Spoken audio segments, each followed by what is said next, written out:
Hi, welcome to Lesson 4. Today, we are going to talk about the dirty truths of dating.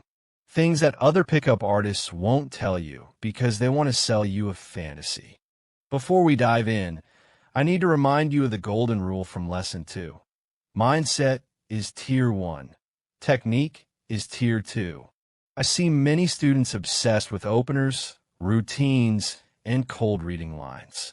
They think if they memorize a script, women will fall into their lap. Let me tell you the truth. If you are a confident, happy man, you can say hi and it works. If you are an insecure, needy man, you can recite Shakespeare and she will still feel creepy. So, stop asking me for magic bullets. Today, we deal with reality, and reality requires investment, both emotional and financial. Many men have a fantasy. They hear stories about spending 20 to get a girl. They think becoming a master means spending zero money. Let me burst your bubble. That is a lie or an extreme exception. I have analyzed the data from thousands of successful dates, my own and my top students. The average cost to take a woman from a stranger to a lover is about $400. Let's break it down logically. You invite a girl out. You need to eat, right? Even a decent, casual meal costs $100 to $150. Then maybe you grab a drink or watch a movie to build the vibe. That's another $50 to $100. Finally, you need a private space, a hotel room or a taxi to your place. That brings the total to around $300. Now, some of you will say, but can't I just take her for a walk in the park? Sure you can. But ask yourself, does walking in a park for 3 hours scream high-value man? No, it screams I'm stingy. Women are not stupid. They invest in makeup, clothes, and time to see you. If you are unwilling to invest even a basic meal, you are signaling that you are low value. There is a difference between buying her love and facilitating an experience. A simp pays $3,000 for a bag to beg for a smile. A leader pays $300 for dinner and a room to create a romantic adventure. Do you see the difference? So, prepare your budget. If you don't have $300, go work. Don't date. Dating is a luxury for men who have their life together. Now that you accept the cost, let's talk about strategy. How many women should you handle at once? I have a friend. He's crazy. He tried to date 5 girls simultaneously. In 1 month, he was exhausted, broke, and didn't sleep with any of them properly. He was trying to be a machine gun, spraying bullets everywhere. But he missed every target. Don't be him. You need to be a sniper. I recommend the 1+2 model. This means you have 1 main attack target and 2 spare tires, backups. Why focus on one? Because building deep emotional connection and sexual tension requires focus. You need to remember her details, listen to her stories, and plan logistics. You cannot do that with 5 girls. So why have 2 backups? This is for your mindset. If you only have 1 girl, you will become needy. You will panic if she doesn't reply. You will act desperate, scarcity mindset.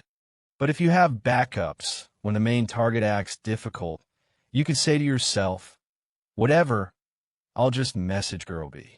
This keeps you calm. This keeps you happy. Invest 70% of your energy into the main target to close the deal. Use the other 30% to maintain the backups. Once you succeed with the main target, you can rotate a backup into the main slot. This is the most efficient way to manage your dating life without burning out.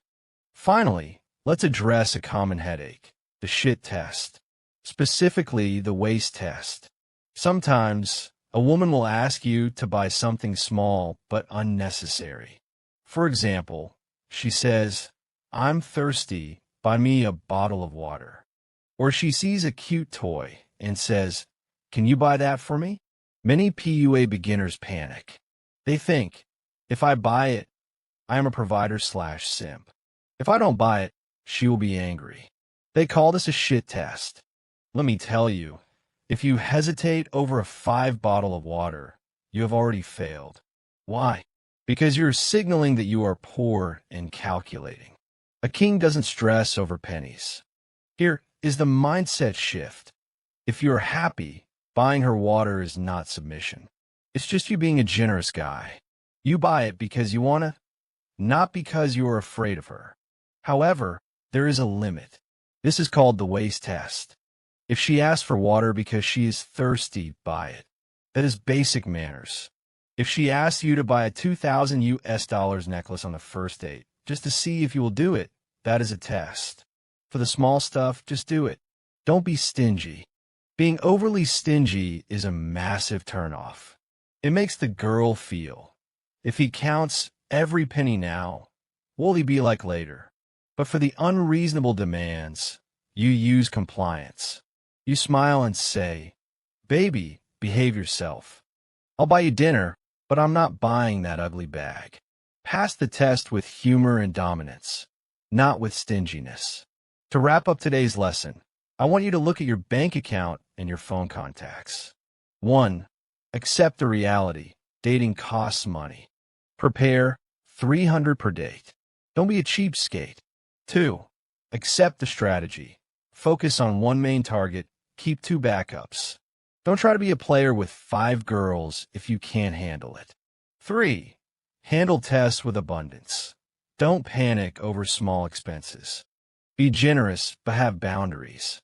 Next week, in Lesson 5, we will talk about the environment. Why the venue, where you meet, changes everything. Why picking up girls in a library is different from a club. Go out there, spend that $300, and make it worth it. Thank you for listening.